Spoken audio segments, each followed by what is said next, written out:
I'm Corisande Fenwick and I'm lecturer in Mediterranean archaeology here at the Institute of Archaeology. Well, the Institute is the biggest archaeology department in the UK, and that's actually quite unusual because what that means is that we have people who specialise in almost anything you can think of.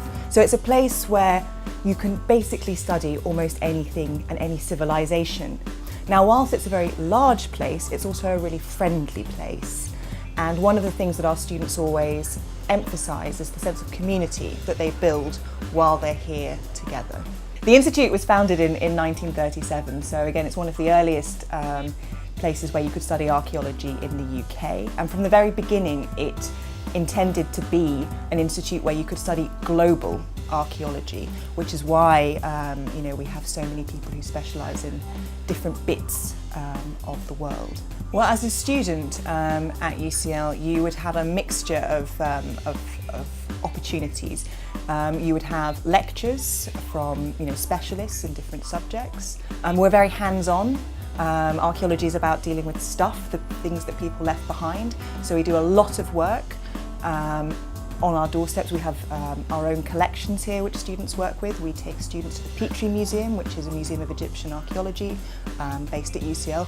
We do a lot of stuff with the British Museum. But beyond that, all of our students do 70 days of field work, which is paid for as part of the degree.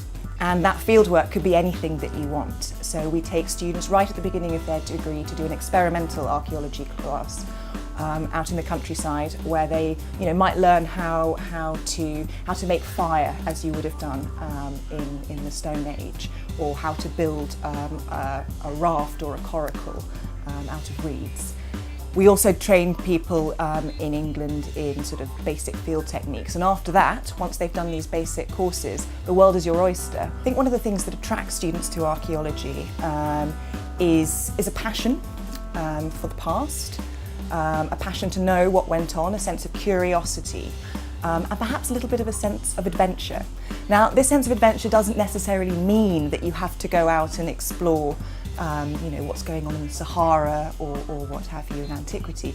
It might simply be a sense of adventure in just trying to understand how and why, like seemingly mundane objects, came to be in the hands of archaeologists.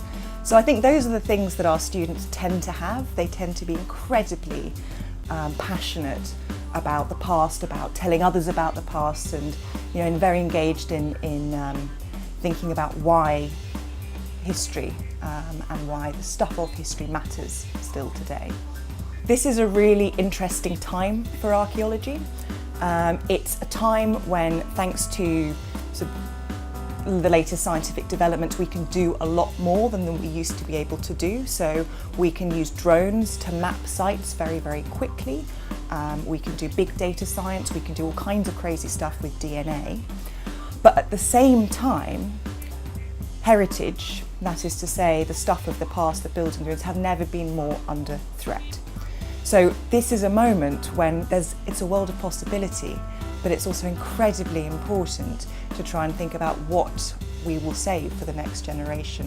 What can't you do with a degree in archaeology? Almost nothing. Part of this is because a lot of the skills that you build in an archaeology degree are skills that all employers are looking for.